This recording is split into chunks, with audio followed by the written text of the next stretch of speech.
What's going on, everybody? It's Coach Ty here with Project Pure Athlete, and today we're going to be taking a look at the highest jumpers in their respective sports. This video is from the YouTube channel Ace Jumpers, so the link to the original video will be in the description below. But are these the highest jumpers in their respective sport? I have a feeling, this video is from 2015, so I have a feeling that we're gonna be missing a handful of names, but what I want you to do is, as this video goes, we hit a new sport, let me know in the comments below the name you believe should actually fill that category, and what I'll do is I'll go ahead and compile my own video of the highest jumpers in their respective sport, and we'll upload that with all of you in mind, and we'll give those a shout out that let me know. That's the plan. Let's jump into this reaction here. Let's do some breakdowns. We'll take a look at what make these athletes so incredibly talented. Oh, my man, this is that standing jump. So I've posted this jump a handful of times on the PPA channel to take a look at, like, from a technical standpoint, what's going on here. Obviously, from a force production standpoint, we're doing an amazing job of just producing force. This athlete uses a lot of rapid hip extension. What we're gonna see here is, as he lowers into this preparatory phase, as we get these hips way back, that center of mass falls way forward, so much so that it's out in front of the feet. So what we know here from an understanding of alignment, from mechanical advantage, is that he's gonna have to quickly recover that torso position. Those hips are gonna have to rapidly extend, and then at the same time, we're gonna get a lot of extension through the knees and ankles. You can see that his heels are actually already off the ground, and there's a lot of people that would argue keeping the heels down or keeping the heels patient will help to accentuate that triple extension and get him higher. But what we can see here is, as we go through that extension, is realistically this athlete here is benefiting a great deal from remaining on the ball of the foot and recruiting a lot of that arch mechanism in order to rapidly extend. Look at how quickly he becomes vertical.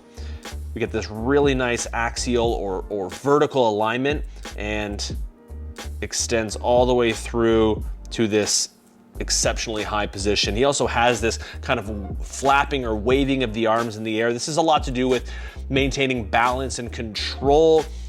There's some argument that the rapid movement of the arm, which is just realistically kind of a reflex of that rapid overhead flexion of the arm, could help to momentarily adjust the center of mass, but you can't float. Like, let's just call a spade a spade. From a physics perspective, you can't float. And even though it looks like he floats for a moment, humans don't float.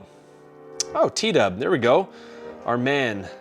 And I've done a breakdown of T-Dub before. I've also jumped with T-Dub a couple times, and T-Dub is a very, very high jumper and was in his peak. Let's go back here. This is a really good example. This is forward, let's go backwards. T-Dub does a wonderful job mechanically of optimizing this position right here, which is keeping that plant side stacked. You'll notice that his weight is back. The reason his weight is back is so that he can make a sharp application here through that block foot, providing the braking forces, wrong arrow, providing all the braking forces necessary to transition this horizontal momentum upward. When we have a passive block foot, when that foot comes down kind of sloppy or late, the upper body keeps shifting forward, and as a result, when we take off on a kind of a shallower line of action. So, phenomenal jump. This is one of the best in-game dunks ever. Beautiful. From our man, the Bone Collector. Yeah, he's even like, ugh. Gerald Green has silly bounce. Is this head over rim? This is windmill in game. Ugh. Yeah, Gerald Green, I would put on the top 5 list of highest bounce in the NBA for sure. For sure. Or Mr. Marshall. Yeah, I haven't done a breakdown yet of our man here. However, very high jumper. Let's go back real quick here. I think this way. Let's see if we can get a look at what's happening. So there we go. So we have him over here. Behavior-wise, nice aggressive push to that penultimate.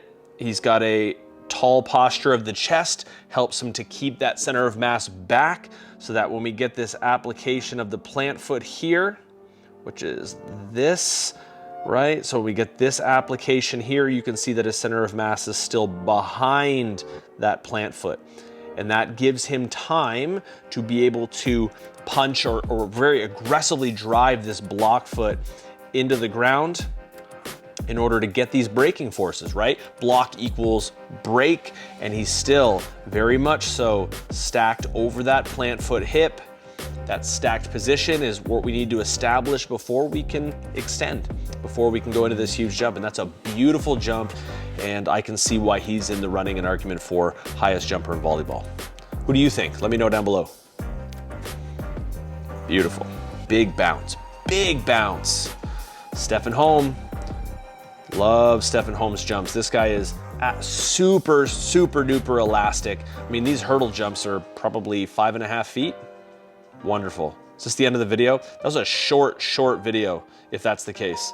Let's take a look at Stefan Holm. We don't even really get much of a look in terms of breaking down, but you can see kind of the theme throughout this is athletes that are jumping their highest are trying to kind of manage that relationship. They're also trying to create active behaviors through the takeoff position.